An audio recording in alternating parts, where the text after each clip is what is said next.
Hi friends family kitchen हाउसे सकलके स्वागत जानिए आमी नंदिनी आज आपनादेर साथे शेयर करब मटर पनीरेर रेसिपि। घरे थाका उपकरण दिए किभाबे खूब सहजेई मटर पनीर तैरी करे नेওয়া যায় আর সেটাই আমি আপনাদের সাথে শেয়ার করব। আজকের এই রেসিপিটি আপনারা রুটি লুচি পরোটা নানের সাথে সার্ভ করতে পারেন। রেসিপিটি শেষ পর্যন্ত দেখার অনুরোধ রইল। রেসিপিটি যদি ভালো লেগে থাকে আমার চ্যানেলকে সাবস্ক্রাইব করে আমার পাশে থাকার অনুরোধ রইল আপনাদের সকলের কাছে। আর পাশে থাকা বেল আইকনটি অনে সেট করে দেবেন যাতে নতুন কোনো রেসিপি আপডেট করলে তার নোটিফিকেশন সবার আগে আপনাদের কাছে পৌঁছে যায়। তাহলে চলুন দেরি না করে ঝটপট শুরু করে দেওয়া যাক আজকের এই রেসিপি মটর পনির। মটর পনির বানানোর জন্য প্রথমেই আমাদের লাগবে হচ্ছে পনির। পনিরটাকে আমি লম্বা লম্বা করে কেটে নিয়েছি। এখানে আমি 400 গ্রাম পনির নিয়েছি। আমি লম্বা লম্বা করে কেটে নিয়েছি, আপনারা আপনাদের পছন্দের আকারে কিন্তু পনিরগুলোকে কেটে নিতে পারেন। এখানে আমি নিয়েছি ফুটন্ত গরম জল। জলটাকে বেশ ভালো করে ফুটিয়ে নিয়েছি। এই জলের মধ্যেই আমি দিয়ে দেবো পরিমাণ মতো একটু লবণ। লবণটাকে দিয়ে জলের মধ্যে একটু নাড়াচাড়া করে লবণটাকে গুলিয়ে নেব এই গরম জলের মধ্যে। তারপর যে পনিরগুলো কেটে রেখেছি সেই পনিরগুলোকে আমি এই গরম জলের মধ্যে ছেড়ে দেব। আর যতক্ষণ আমি রান্নাটা করছি, যতক্ষণ না রান্নায় পনির ব্যবহার করব, ততক্ষণ পর্যন্ত আমি পনিরটাকে এই গরম জলের মধ্যেই চুবিয়ে রেখে দেব। এতে করে পনিরগুলো একদম নরম তুলতুলে হয়ে যাবে। আমি এখানে এই রান্নায় পনিরটাকে কাঁচাই ব্যবহার করব। আপনারা চাইলে যদি কাঁচা ব্যবহার করতে না চান তো সেক্ষেত্রে হালকা একটু ভেজেও কিন্তু ব্যবহার করতে পারেন। হালকা একটু ভেজে নিয়ে গরম জলের মধ্যে যেভাবে আমি লবণ দিয়ে চুবিয়ে রাখলাম, পনিরটাকে হালকা ভেজে নেওয়ার পর আপনারাও ঠিক সেই একইভাবে লবণ জলের মধ্যে পনিরটাকে চুবিয়ে রেখে দিতে পারেন। কড়াইতে আমি সাদা তেল আর একটু বাটার দিয়ে দিলাম। সাদা তেল আর বাটারটাকে বেশ ভালো করে একটু মিশিয়ে গরম হতে দেব। ভালো করে একটু নাড়াচাড়া করে মিশিয়ে নেব। তেল আর বাটারের মিশ্রণটা একটু বেশি হয়ে গেছিলো বলে পরিমাণ মতো কড়াইতে রেখে আমি বাকিটা তুলে রাখলাম, পরে রান্নায় ব্যবহার করব। এখানে আমি 3টে মাঝারি সাইজের টমেটো ছোট ছোট করে কেটে নিয়েছি। এবার কড়াইয়ের মধ্যে দিয়ে দিলাম। বেশ ভালো করে একটু নাড়াচাড়া করে নেব ততক্ষণ পর্যন্ত যতক্ষণ না এই টমেটোগুলো গলে যায়। ভালো করে নাড়াচাড়া করে নিয়ে এর মধ্যে আমি একটু লবণ দিয়ে দেব।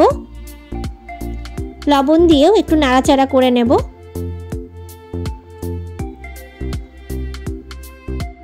টমেটোটা বেশ ভালোভাবে গলে গেলে এর মধ্যে 7-8টা মতো কাজু বাদাম দিয়ে দিলাম। কাজু বাদামটাকেও টমেটোর সাথে বেশ ভালো করে নাড়াচাড়া করে নেব 3-4 মিনিট মতো।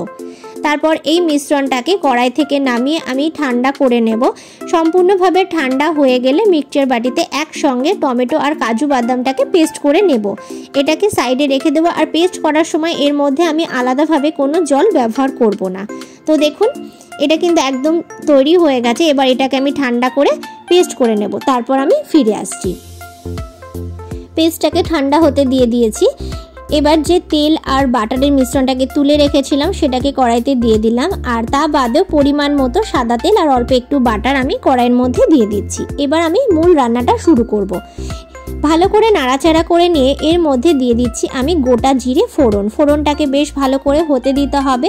ফোড়নটা বেশ ভালোভাবে হয়ে গেলে খুব সুন্দর গন্ধ যখন বেরোতে শুরু করবে তখন আমি এর মধ্যে দিয়ে দিলাম 2টো মাঝারি সাইজের কুচি করে রাখা পেঁয়াজ। পেঁয়াজটাকে বেশ ভালো করে নাড়াচাড়া করে ততক্ষণ পর্যন্ত ভাজবো যতক্ষণ না পেঁয়াজটা একদম নরম হয়ে এরকম লাল লাল কালার আসতে শুরু করে। দেখুন ঠিক এই পর্যায় পর্যন্ত কিন্তু পেঁয়াজটাকে ভেজে নিতে হবে। এর থেকে বেশি পেঁয়াজটাকে ভাজবো না। এবার আমি এর মধ্যে দিয়ে দিচ্ছি আদা রসুনের পেস্ট। এখানে আমি 1 ইঞ্চি মতো আদা, 10-12টা রসুনের কোয়া আর একটা কাঁচা লঙ্কা একসঙ্গে পেস্ট করে নিয়েছি। পেঁয়াজের সাথে ততক্ষণ পর্যন্ত এই মিশ্রণটাকে ভাজবো যতক্ষণ না আদা রসুনের যে কাঁচা গন্ধটা থাকে সেটা সম্পূর্ণভাবে চলে যায়। তারপর আমি এর মধ্যে একে একে মশলা যোগ করব। প্রথমে দিয়ে দিলাম 1 চামচ জিরের গুঁড়ো, 1 চামচ ধনের গুঁড়ো, দিয়ে দিলাম 1 চামচ কাশ্মীরি লাল লঙ্কার গুঁড়ো, পরিমাণ মতো হলুদ, লবণ, একটুখানি চিনি।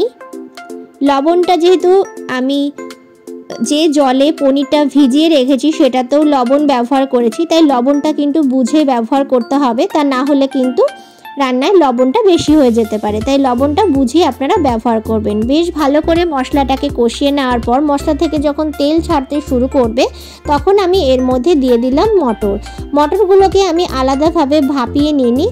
আপনারা চাইলে ভাপিয়ে নিতেও পারেন, আবার না নিলেও কিন্তু কোনো অসুবিধা নেই। কাঁচা মটরটাকে ঠিক এইভাবেই আমি মশলার সাথে কষিয়ে নেব। ভালো করে নাড়াচাড়া করে কষিয়ে নেওয়ার পর খুব সুন্দর যখন গন্ধ বের হতে শুরু করবে মশলার, তখন আমি এর মধ্যে দিয়ে দিলাম 2 চামচ টক দই।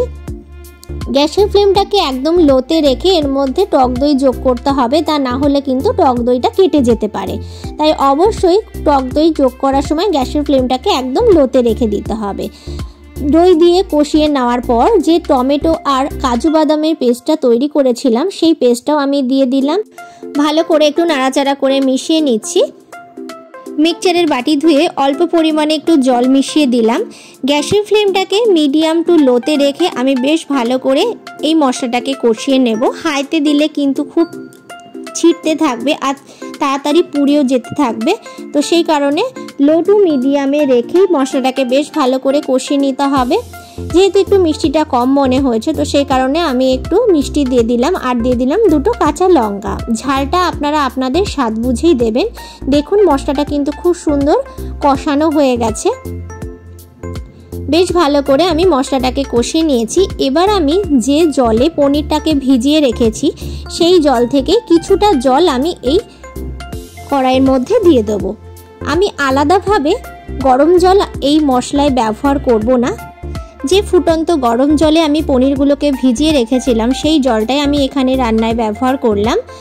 পুরো জলটা কিন্তু আমি ব্যবহার করব না, যেহেতু রান্নাটার গ্রেভি একটু মাখা মাখা করব, তো সেই কারণে ততটা পরিমাণে জল আমি ব্যবহার করব। যতটা দেওয়ার পর ঠান্ডা হয়ে গেলে গ্রেভিটা ঘন হয়ে যাবে সেই বুঝেই কিন্তু জলটা ব্যবহার করতে হবে।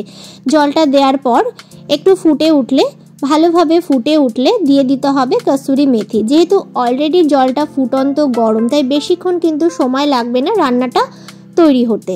বেশ ভালোভাবে ফুটে উঠলে জলে ভিজিয়ে রাখা পনিরগুলোকে এই ঝোলের মধ্যে দিতে হবে। পুরো জলটা কিন্তু আমি ব্যবহার করব না, আমি আগেও বলেছি, আবারও একবার বলে দিলাম। তো জল থেকে পনিরগুলোকে তুলে এইভাবে আমি ছড়িয়ে দেবো গ্রেভির মধ্যে। সমস্ত পনির গ্রেভির মধ্যে দেওয়ার পর আমি হালকা হাতে পনিরটাকে নাড়িয়ে দেবো যাতে বেশ ভালোভাবে মিশে যায় পনিরটা গ্রেভির মধ্যে। কারণ পনিরগুলো কিন্তু একদম নরম তুলতুলে হয়ে গেছে গরম জলে ভিজিয়ে রাখার পর। এইভাবে কাঁচা পনির রান্না করলে পনিরগুলোর টেক্সচার কিন্তু ভীষণই সুন্দর আসে আর একদম নরম তুলতুলে সফট হয়ে যায়, খেতেও কিন্তু বেশ দারুণ লাগে। বেশ ভালোভাবে আলগা হাতে একটু নাড়াচাড়া করে মিশিয়ে দিতে হবে। গ্যাসের ফ্লেমটাকে মিডিয়াম টু লোতে রেখে ঢাকা দিয়ে ফুটতে দেব 2 থেকে 3 মিনিট। ফিরে আসছি 2 থেকে 3 মিনিট পর। তো দেখুন বেশ ভালোভাবে ফুটে উঠেছে। এবার আবারও একটু নাড়াচাড়া করে মিশিয়ে দিচ্ছি। ভালো করে নাড়াচাড়া করে মিশিয়ে দেওয়ার পর আমি এর মধ্যে দিয়ে দিলাম একটু ধনেপাতা কুচি আর দিয়ে দেবো 2 চামচ ফ্রেশ ক্রিম। ফ্রেশ ক্রিম আপনাদের কাছে না থাকলে সেক্ষেত্রে দুধের সরও ফেটিয়ে ব্যবহার করতে পারেন। তারপর বেশ ভালো করে আবারও একটু নাড়াচাড়া করে মিশিয়ে দেব। গ্যাসের ফ্লেমটাকে আমি কিন্তু মিডিয়ামেই রেখে দিয়েছি। তো দেখুন মটর পনির প্রায় রেডি হয়ে গেছে। যতটা গ্রেভিটা পাতলা মনে হচ্ছে ঠান্ডা হয়ে যাওয়ার পর কিন্তু একদম ঘন হয়ে যাবে, সেই কারণে বুঝেই কিন্তু জলটা ব্যবহার করতে হবে। নামানোর আগে আমি একটু গরম মশলার গুঁড়ো দিয়ে দিলাম। ভালো করে একটু নাড়াচাড়া করে মিশিয়ে দেব। মটর পনির একদমই রেডি হয়ে গেছে সার্ভের জন্য। এবার আমি সার্ভ করে দেব। আজকের এই রেসিপিটি আপনাদের কেমন লাগলো অবশ্যই কমেন্ট করে জানাতে ভুলবেন না। আজকের এই রেসিপিটি আমি যেভাবে আপনাদের তৈরি করে দেখালাম আপনারাও বাড়িতে ঠিক এইভাবে তৈরি করে দেখতে পারেন। আশা করছি আপনাদেরও ভীষণ ভালো লাগবে। এবার আমি রেসিপিটাকে সার্ভ করে দেবো। রেসিপিটি বাড়িতে অবশ্যই এইভাবে ট্রাই করার অনুরোধ রইল। রেসিপিটি বাড়িতে ট্রাই করে আমাকে কমেন্ট করে জানাতে ভুলবেন না যে আজকের রেসিপিটি আপনাদের কেমন লাগলো। রেসিপিটি যদি ভালো লেগে থাকে লাইক করবেন, শেয়ার করবেন। সকলে ভালো থাকুন, সুস্থ থাকুন এই কামনা নিয়ে এখানেই শেষ করছি। আবারও ফিরে আসবো নতুন কোনো রেসিপির ভিডিও নিয়ে। ভিডিওটি শেষ পর্যন্ত দেখার জন্য অসংখ্য ধন্যবাদ।